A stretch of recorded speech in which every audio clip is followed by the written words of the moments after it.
G'day punters, welcome to the preview show. We're looking at the Tatt's Tiara, Shane Ciurleo, the Group 1, the final Group 1 of the season. This is very exciting. I'm sure you're riveted and just can't wait to get this race out of the way. I'm more looking forward to the Battle of the Bush there on Saturday because that just looks like far more fun. But we're going to preview the Tats. What's the rest of the meeting look like? Well, the good thing, tell you what the rest of the meeting looks like. Because a lot of bush trainers are bringing a horse to the Battle of the Bush final, a few of them have decided to load the float and bring a couple of other runners as well, which creates a long tail in a few races, a couple of speed humps. But we also get to see Incentivise go around again, the boom staying horse in Queensland that's captured a bit of narrative and also prompted a few questions from the viewers that we'll cover a bit later on. But just really happy to get to this point of the carnival winning for a start, and happy to see the end of it. But anyway, four of these horses are going to get black top. I think they go to fourth now in the book, don't they? Ran fourth in a listed on the pedigree page. First four home will get an upgrade on the pedigree anyway here in the Tatt's Tiara. I'm just going to start with having a look at the speed map here and tell me that you've got that screen. Yeah, we do. Yeah, so I've highlighted Odium here from the gate. I think there's those three horses four horses that map in front of it here. Dame, Gazelle, Savatiano, Mizzy, Reelamin, Ruby. I can confidently be confident that they're going to settle forward. And I think the race is going to be decided here. J Mac versus C Williams. I think if J Mac can cross Craig early, there's a spot there for it. Potentially can be fourth or fifth one off the fence here. Potentially, I think there's a spot for it if he can cross to Fane early. But I sort of expect Williams to almost try and replicate the ride that he did last start. Like he was niggling at Tofane to sort of get it into a spot, and he just got it into the absolute gun spot. There was a little bit of carnage around it, but he just got into a gun spot and had clear air from the top of the straight. And it was, that's what won at the race. There was plenty of hard luck stories around it. Odium, on the other hand, comes through the Dane Ripper, and it was 4 deep, no cover. 40 odd days between runs from memory. There was a gap between runs anyway, 40 odd I think it was, with that little Gold Coast trial in between time. So 4 wide the trip, yes, admittedly was in the right part of the track, but Willow got Brooklyn Hustle to the fast lane late and got over the top of it. I think there's improvement in Odium off that. Sort of anticipate, doesn't have to improve much, but there's something there. And I think if he can just find that spot there, as I said, and get across to Fane, J-Mac's going to find himself in a lovely spot here. He's going to get cover, and if he does, I think he's going to be able to dash a little bit further ahead of what he was able to when he got run down last time.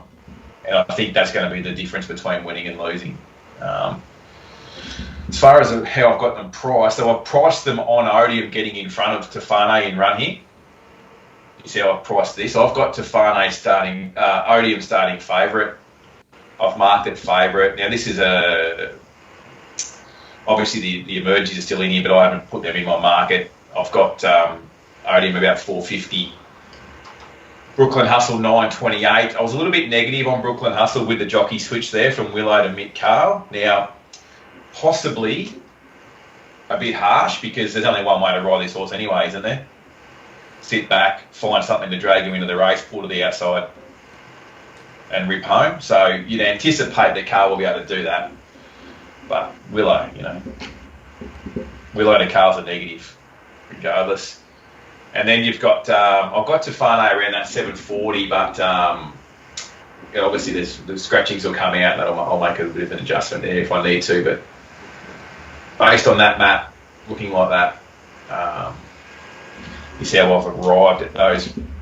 Now, there's a couple of other little points of form reference here that I want to just discuss with you guys and get your opinions as well. Oh, technically. Am I back? Yep. Yeah, you're back. I'm back. Good on me. Couple of little things. It's just those two races, trying to line up Stradbroke and Tafane's win, and compared to the Day and Ripper. They're the two sort of races. You got Brooklyn Hustle winning the Day and Ripper down the outside, off a sort of slowish tempo, was able to track into the race and run a ridiculous last 600 uninterrupted. Just with Tafane, I thought it had the perfect run, uninterrupted run. Horses like Signore Fox, like pulling ground though, back to the inside on the inferior part of the track, was a bit of sort of made me question the form around that a little bit. Obviously Vega 1 settling a lot closer, Tafane only just getting over it late after it settled a lot closer and got galloped on and, chased that hot speed. And Mr. Quickie's a Group 1 winner, so you'd expect him to make ground on him as well, but it was back to the inside also. And, then you had horses that came down the outside of the track like Subpoenaed, who were completely flattered and couldn't get there, as far as, had the right lane and couldn't get there. And, when you look at the Odium race, you had Odium 4D on speed, exposed early, taking the front. Then you had horses like Madame Rouge who made ground on it but couldn't get past it, and Madame Rouge had a much better run. And then Brooklyn Hustle, obviously, as we discussed earlier, got right to the outside on the fresh cut grass. Oh, no, I'm not sure there's fresh cut, but definitely different colour grass anyway. Like at the footy ovals, how you have the turf, and you got that fake grass on the outside fence, which is a lot firmer. I'm pretty sure that's what's happened with Brooklyn Hustle. As long as they haven't painted it. Well, anyway, I don't know. Look, you can make cases for plenty of others. But I'm just going with best jocks on Saturday and ones that I think can get the right runs. And, I've backed I've backed Odium, taken $6.50. I think it starts close to favourite, if not favourite, around that $4.50 mark. I think it'll be very hard to beat. And if it does have to sit 3 deep and still have a bit of cover, I'm not going to worry, because I think the leaders will be sitting well off the fence by the time the last race comes around at Eagle Farm. Well, this race comes around at Eagle Farm on Saturday. Okay. Who do you have leading in the end? I didn't quite look at who you had leading on the map there. Mizzy, likely forward, Dame Gazelle. The other horse likely for him. Reel him in Ruby from the inside gate will be forward, and Savatiano going forward as well. Isn't Mizzy an interesting conveyance here? It's had the stable change. It has, 54 days since last run, no public trial. It was supported in Adelaide and ran completely awful. Yeah, I think I might have tipped it in Adelaide too when we previewed that race, didn't we, or something? Until one M. Rhoden shot me down in flames because it was an AJ Cummings Bayliss combo or something. Yes. Mark, segue for you there. Who's got it now? Annabelle Neesham. I'm calling that an upgrade. I'm calling that a big upgrade. With Tommy Berry on board. I'm calling that an upgrade too. I'll say this about Tafane. Last time she went to that sort of level was when she won the all-aged last year, and she was immediately tipped out after that. So the question's got to be, are they going to the well once too often this time in? And considering she was 75% going through the ring at the broodmare sales a month ago, obviously she's done well and pleased them to keep her in work, but...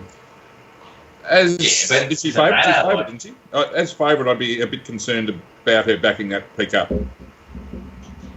Yeah, this is not as if it's set for her or anything, This is like she was going to be sold. She won a Group 1. Well, they're pretty weak in Queensland. We'll send her around again, Yeah. And like you said, obviously the overall figure was pretty pleasing, but it's still probably three or four lengths off her consistent best when she was going around a couple of preps ago, so... Yeah, there's probably that small little concern there. Mind you, she probably doesn't have to have those extra 3 to 4 lengths here to be winning this race here on Saturday. It's a fillies and mares race, so well placed at set weights. Yeah. Range. Yeah. Look, I think that honestly, if Odium can get that, if J-Mark can get that spot, I think it'll be hitting the front in the straight, and it's just a matter of whether the others can get it down. did notice he had dirty, filthy nudge as an overlay as well. So it's obviously won both starts in Queensland so far. Yeah, it's just going so well, like it's just finding the line like a real tiger, fighting like Northerly used to. Yes. I don't know what's happened to it. But pretty impressive splits, actually, the last 2 starts. I'm not sure They you were can go better than super. that. Yeah. But at least we get to get on Odium and hit the front at the 200 and, we're really going to be cheering or just sick beat and talk about how sick it is that Brooklyn Hustle's knocking me up again. Okay, well, that's a nice preview, a nice summation there for this Saturday's Group 1. But look, we've also got some pretty decent questions here as well to be running through. Look, the first of them was actually from I believe it's RK, but I'm not sure if that stands for our old mate, long-time fan, first-time caller, Ruffy King. But he was wondering about the price of Odium, so I think you've pretty much gone through that, Curls. Mark Rhoden, this is probably one where you can jump in as well. This is from Jonathan. In media, we always hear about these syndicates, but I've never actually heard anyone explain who they are or how they operate. Also keen to understand how much they contribute to the overall wagering pool when they know. Is that referring to these syndicates? Keen to hear any insights. That's a good question, isn't it? The most high profile of the syndicates is the David Walsh and Jelko Ronagayich, I think that's how it's pronounced, syndicate that's been in operation since, the 90s, so for a hell of a long time. Bet on the totes mostly, as far as I know, but they bet on everything worldwide. They turn over vast sums of money and make a fortune as well. They ran into trouble with the tax office and owed them something in the region of hundreds of millions of dollars, and that's just in tax, so you can imagine the profits they've been making over the years. There are other syndicates that bet on the tote as well. As to the proportion of the overall wagering pool, I couldn't answer that, and I don't know. I think the proportion would have been larger in days gone by. I mean, obviously they're restricted to in what they can get on fixed odds and sometimes avoid fixed odds. And they're on Betfair, but they're limited by the size of the, what you can get on Betfair as well. I think in the old days they probably were a bigger part. The recreational, the corporates who dominate the landscape now love playing rich mugs, basically, recreational punters who bet big. So that's money that doesn't move the market, but might be actually a bigger proportion of the market than it used to be. When we talk about I think it is the syndicates these days. When I started in full time in the bookmaking industry in 1999, what moved the market was stable mail a lot of the time. Punters tied up with trainers or jockeys or whatever, having a little information stream that the rest of the market didn't have, and when they got a reputation for being successful at using that information, their money was respected and they moved the prices. Now, look, the Jelko and Walsh syndicate still existed, but they were betting on the tote. So there was a bit of a disconnect between the fixed market and the tote in those days, in some cases. You'd often see a winner, it was like $1 or $2 shorter than what the SP was, and you'd think to yourself, well, that's them. Yep. But I think these syndicates are the main driver of market moves. I mean, I'm sure that sort of stable mail still exists, but if it doesn't tick boxes with the syndicates as well, that money will get spied up, and the price will get pushed back out. I know that the syndicates incorporate the public market to a quite large extent in their stuff as well, so they are paying some heed to those sort of market moves, I expect. But if their data and their models are against it, they're quite happy to sack it and go against it as well. Yeah. So it is. I mean, I don't have first-hand knowledge of this. I saw a lot. I saw people who bet for some big syndicates in my time in the corporate bookmaking world. I've never first-hand worked for one or with one or anything like that. So a lot of this is just from observation. But in terms of what moves the prices, they are clearly the dominant factor in the landscape. Yeah, very interesting. Curls, I guess, obviously in Queensland and probably WA more specifically, where there's less cash in the wagering pool, you're probably still going to get those moves from the stable and so forth. But yeah. Look, there's I enjoy a raw as much as anyone, or certainly trying to get hold of one or trying to get involved in one somewhere along the line. There are certain stables that are backing horses and they're getting completely turned off. There's no doubt about that. There's even stables at the moment. I've been following just like taking any price on Betfair as well, regardless of SP, because they've completely filled their limits on the corporates and they're taking any price the fair late. So yeah, it's just about pattern recognition, I think, and I agree. And probably there's a couple of corporates that I follow. And they follow Betfair by the looks of it. But if you like one that the bigger syndicates don't, which Mark touched on, you can fill your boots because they'll be against it, and the books will be against it as well. Yeah, if you know why they're going to be against it, like if it's a bad nap or something, and you're happy to take the punt, you're more than likely going to get a big price, a bigger price. Get a big price late. Yeah, late. I would say to Jonathan too, if you want to learn a little bit more, I mean, you're not going to get the full bit, but David Walsh's autobiography is an interesting read in itself, but there's little bits and pieces about how the operation works, how it started, and a little bit of a peek behind the curtain. He talks about one of their models, their data guys getting a handle on the overseas horses in the Melbourne Cup one year, and Walsh actually told him not to waste his time because it's only one race a year. I'd rather he worked on something you use every day. The bloke went ahead and did it anyway. That was the year Pop Rock and Delta Blues quinelled it, the two Japanese horses. He thought they would have done their arse on the race and then they'd won a couple of million because this bloke did his own work off his own back. Hope he got a bonus too. Yeah, wonderful. It's outstanding. Yes. You got a lifetime membership to the museum. Yes. Very good. This question's from Pratty. Cheers for the content. It's a fucking pleasure and definitely made me a better punter. Old mate Sot put me onto you guys, and if we could have a guest crow from him every now and then, I'm sure he'll add a shrine of you all somewhere in that penthouse. The penthouse is no longer with us. But question for the show, with Incentivise running in the Tats Cup, how do we know how close that will put its rating to being able to get an entry into the big races for this spring? Thank you for the question, because I was a little bit narky, I suppose, might be the technical term for it, because I'm just like a little contrarian. It's like when someone wants to hype a horse, I want to lay it. Right? Just nature. Okay. And I was a little bit flippant about Incentivise and how far it can go. Got the viewer question, and maybe do a little bit of homework. And now I'm starting to a little bit here. So here we go. Bear with me. I'll try and explain this the best way that I can. I even prepared some windows with my information here. So I went back and had a look at last year's Caulfield Cup, for example.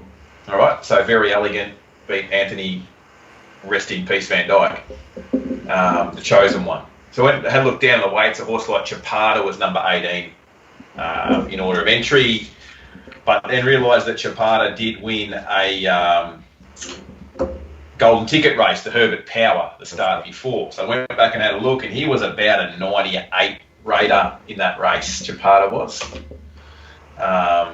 to get into that, to firstly get a start in the Herbert Power, I suppose, and then he was a 96 rater, sorry. Now, so I'm thinking that if Incentivise is going to get in, so then I had a look, you're like 108, 105, 110, sort of. Raheem House was an import that was a 110 rater. It just scraped into the field. Chapada was a 108 rater, but it had already qualified. So I suppose it'll be about how many imports can come, whether these new testing regimes is going to put a dent in the amount of imports that can come, et cetera, right? So all that into consideration. I went back and then had a look at how the handicapper treated Incentivise for his couple of wins. So he won a bench. First of all, I'll start with saying he got beat in an 1,850 metre maiden at Toowoomba when we backed it. One more for the road. That's not a line in the form guide you're going to see many Caulfield Cup winners. No. Look, he attracted 10 points. 10 handicap points for his win at Eagle Farm. And then last start when he won at Ipswich, he picked up another 6, and that was winning a 78 Saturday. So he's now an 82 rater, right? So I think he just wins on Saturday. And this is like, if this is a plan, this is like as astute as it gets, because he's possibly I would say more than likely you're going to be a 90-plus raider winning a Group 3. He's going to pick up 10 points.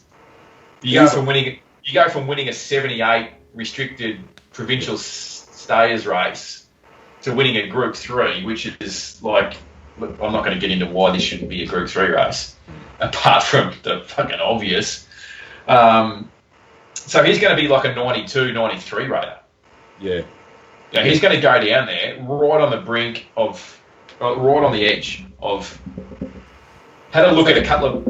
So I went and had a look at a couple of other Moody horses and like a couple of Moose horses, and then stumbled across one called In Good Health, which Mood's got off John Ramsey, who was bashing around as a 69 raider in 3-year-old staying races before Mood's got hold of it, and then just like picked his way through the grades, heavily handicapped, naturalism, you know, took it from a 66 raider, you know, into a running fourth into a naturalism stakes at Group 3, the 98 raider. So that's the path. They'll be running exactly the same races. Now, you can draw, or you can sort of tie them a little bit together. I don't know that necessarily that In Good Health was at her best when she was here the last couple of weeks. Like, she did run. She did win at Morfordville and then come up here and ran in the Sapphire and the Ipswich Cup, same day that Incentivise won. Now, Incentivise would have put 10 on her, no question, on the day. I'm not sure whether that's a fair thing, but look, I've gone from just being a narc because I'm a narc by nature, a contrarian a little, to doing a little bit of research and thinking like this horse is going to have the rating for Moods to be able to aim right up at those races and at least run in the races that can get it into the Caulfield Cup. At the very least. An abrupt U-turn is what this is. It was.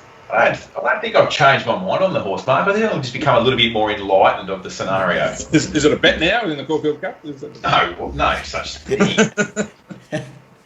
Right. Well, how's the unknown? The unknowns are the reason why. Like, what's the go with the? What is stopping these horses coming over? The nuclear test on their bone structure or something? Yeah. Okay. Yeah. Yeah.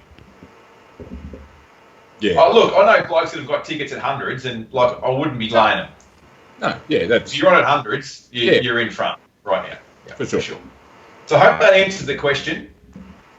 But I think it's. Yeah, well, it enlightened me because its rating looked nowhere near it, but you've mapped out the path for it. It will be the Heatherly and or the naturalism, and the goal's got to be to win the Herbert Power and then back up into the Cup. There's no other way for it to get in that I can see. Very well done by you, Curls. That's very well researched and well expressed. Hope that answers the question. It really should there from Pratty. We've got one more question from Scott. I really enjoy the work of the mailbag team, especially Curls. He's a very funny bastard. I think this is a noob question, but what does it mean when you hear people refer to the bookies betting pool being at, say, 130%? What does that percentage actually mean and signify? It seems like whenever people refer to it, and it's just understood, but I've never heard it explained or really understood what it actually means. Mark Rhoden, this is yours. Okay. Well, when we talk about percentage, a market percentage, or overround, as they call it in the UK, that is basically whatever the figure over 100% is the margin theoretically in the bookmaker's favour that you as the punter have to overcome. So the way you calculate percentage is you take the odds in decimal terms, so like $2 even money, and 100 divided by that figure. So 100 divided by 2 is 50. The $2 in percentage terms is 50%. And we're basically talking about its perceived probability of winning the race. Now, the total of the aggregate of all the probabilities of each horse in the race winning is 100, because one's got to win. So it's 100, but for the bookie or the tote to make money, they have to bet to greater than 100% probability. That's where their margin comes from. So you can, I mean, if you've got dynamic odds, it adds it up for you, but if you want to do it yourself, you just go 100 divided by the price, add them all up, and that is the margin you have to overcome. Whatever over 100 that is. Like 130 is an extreme example, hopefully an extreme example. That's very hard to overcome. But you'll see even the official SP on Metro Tracks is down to about 115, 16 by jump time. And of course on Betfair it's always 100 or 100 and change, less whatever commission you have to pay in that market. So, look, obviously Betfair is in percentage terms, the market that gives the punter the fairest chance.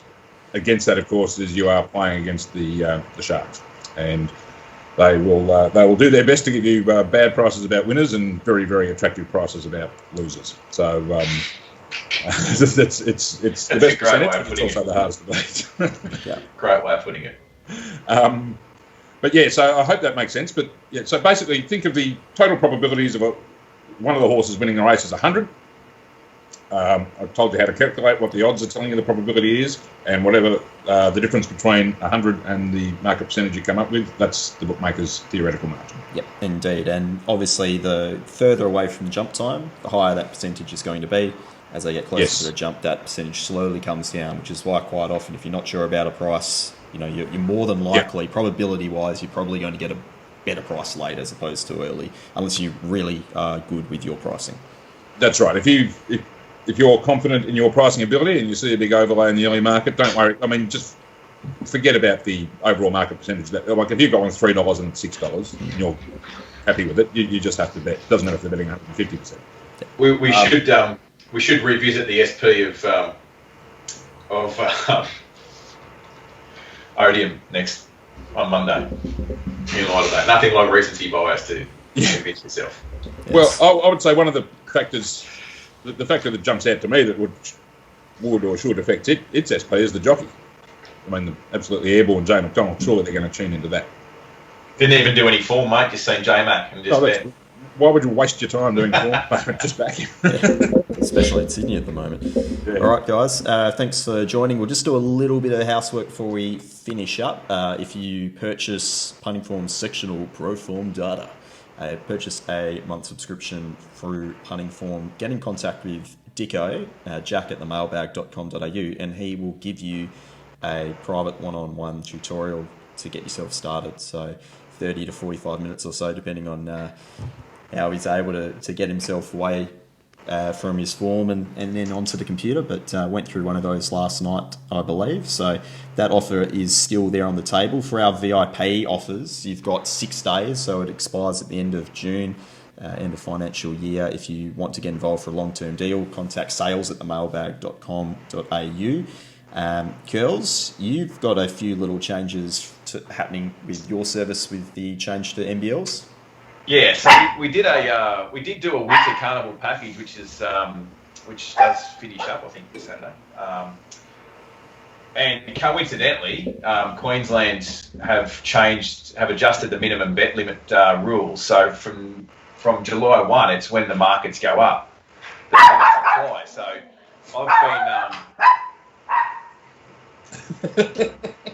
I've been probably apart from the odd Saturday, 99% of my bets were 9 o'clock race day when those limits kicked in. So now that the limits are changing to when the markets go up, we'll be betting earlier and grubbier and wider and harder than ever before, which is exciting. So we're going to email. I've sort of still piecing together exactly how I want to do it to give everyone the best opportunity to get on at the market prices. So just tell everyone out there that keep an eye out for an email. I'm sort of putting something together and I'll send it out to all existing and potential clients that might think they want to get on board with these changes. I think it'll make the product fatter and increase the pot off the back of that as well. So looking forward to those changes, and I'll be sending something out in the next week to kick off from July 1. All right. Those changes. Sounds very good. Sounds exciting.